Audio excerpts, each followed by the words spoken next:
Assalamualaikum warahmatullahi wabarakatuh. Nama saya Adelia Putri, NIM A221211111. Tugas video ini saya buat untuk memenuhi ujian akhir semester mata kuliah pengantar pendidikan. Pada kesempatan kali ini saya akan mempresentasikan materi hakikat manusia dan pengembangannya dan juga pendidikan formal, informal, dan non-formal. Yang pertama yaitu hakikat manusia dan pengembangannya. Hakikat manusia dan pengembangannya yaitu manusia dianggap sebagai makhluk Tuhan yang paling sempurna. Hal yang menonjol yang membedakan manusia dengan makhluk lainnya yaitu manusia memiliki akal. Akal yang dimiliki oleh manusia dapat dikembangkan melalui pendidikan. Proses pendidikan dapat mempengaruhi perkembangan manusia dalam berpikir. Dengan pendidikan, manusia akan dapat berkembang lebih optimal. Selanjutnya yaitu wujud sifat hakikat manusia. Wujud sifat hakikat manusia yaitu ada 8. Yang pertama, kemampuan menyadari diri. Maksudnya di sini ialah menyadari diri kita itu memiliki sebuah ciri khas dan juga karakteristik. Yang kedua, kemampuan bereksistensi. Kemampuan bereksistensi ialah kemampuan menempatkan diri dan keluar dari batas yang membelenggu diri kita sendiri. Jadi maksudnya kita mampu bereksistensi di mana saja. Selanjutnya yaitu pemilikan kata hati. Maksud dari sifat yang ini adalah kemampuan untuk membuat keputusan yang baik dan juga yang benar. Selanjutnya ada moral. Moral di sini seperti yang kita tahu kita harus memiliki sifat dan moral yang baik yaitu sopan santun dan bagaimana kita dilihat oleh seseorang. Selanjutnya yaitu kemampuan bertanggung jawab.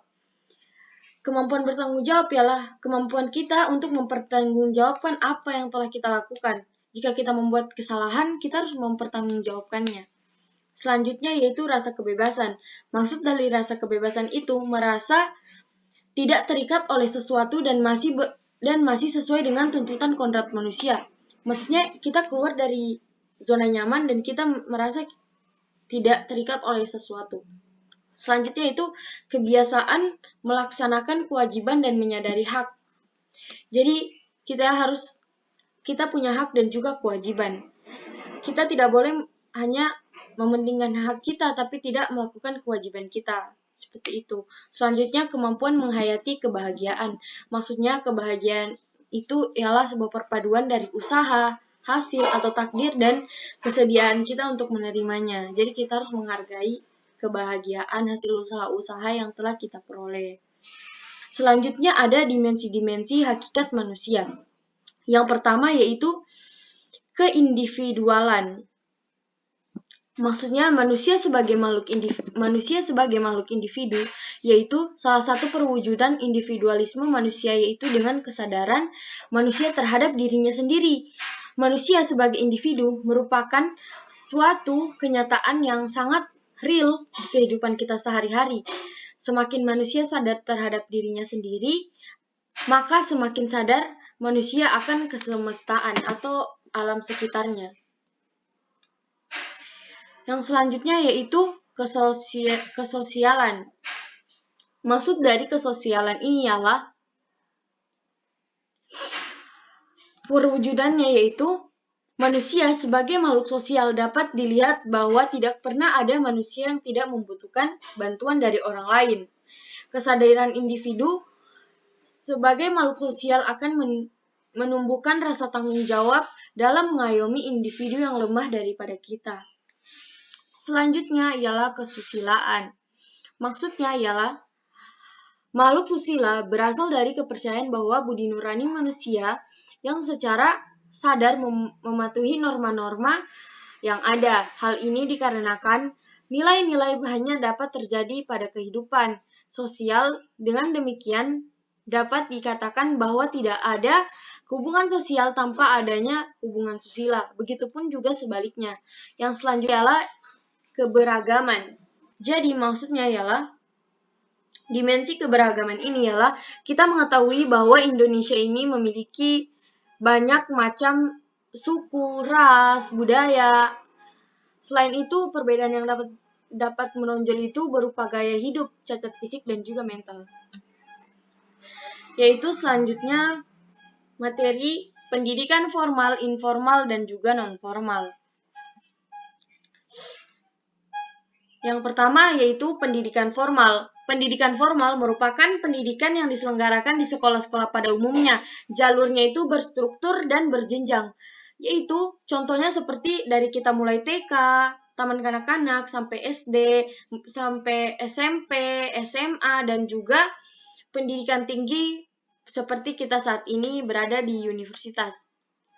Karakteristik pendidikan formal yaitu memiliki kurikulum yang jelas, memberlakukan syarat-syarat tertentu, dan juga materi pembelajarannya yang digunakan bersifat akademis.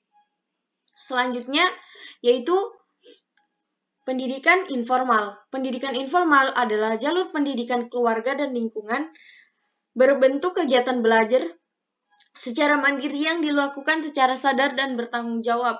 Jadi maksudnya yaitu sebelum kita melakukan pendidikan informal, kita mempunyai pendidikan informal dulu, di mana yang diajarkan oleh pada lingkungan keluarga. Contoh pendidikan informal itu adalah pendidikan anak usia dini pada jalur pendidikan informal berbentuk pendidikan keluarga atau pendidikan yang dilaksanakan oleh lingkungan. Seperti yang saya bilang tadi, yaitu pendidikan yang diajarkan oleh orang tua kita dahulu sebelum kita memasuki pendidikan formal seperti taman kanak-kanak.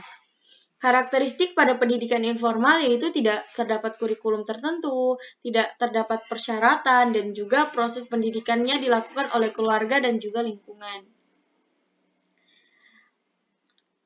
Selanjutnya yaitu pendidikan non-formal.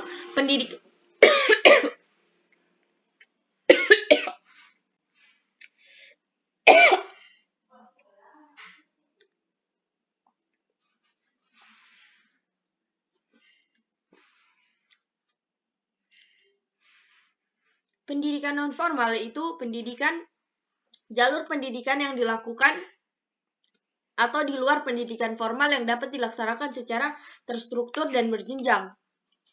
Jadi maksudnya itu pendidikan non-formal itu pendidikan yang dilaksanakan secara terstruktur dan juga berjenjang, sama seperti pendidikan formal, tetapi bedanya pendidikan non-formal ini ada di luar pendidikan non-formal.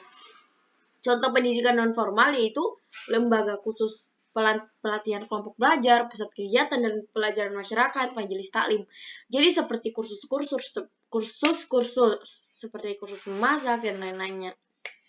Selanjutnya itu karakteristik pendidikan non-formal. Yang pertama bertujuan untuk memperoleh keterampilan yang segera akan dipergunakan. Maksudnya itu ialah maksudnya kita dapat mengasah keterampilan yang kita miliki. Selanjutnya yaitu berpusat pada peserta didik. Dan selanjutnya yaitu menggunakan kurikulum kafetaria. Maksud dari kurikulum kafetaria ini adalah kurikulumnya bersifat fleksibel, dapat dimusyawarakan secara terbuka dan banyak ditentukan oleh peserta didik itu sendiri.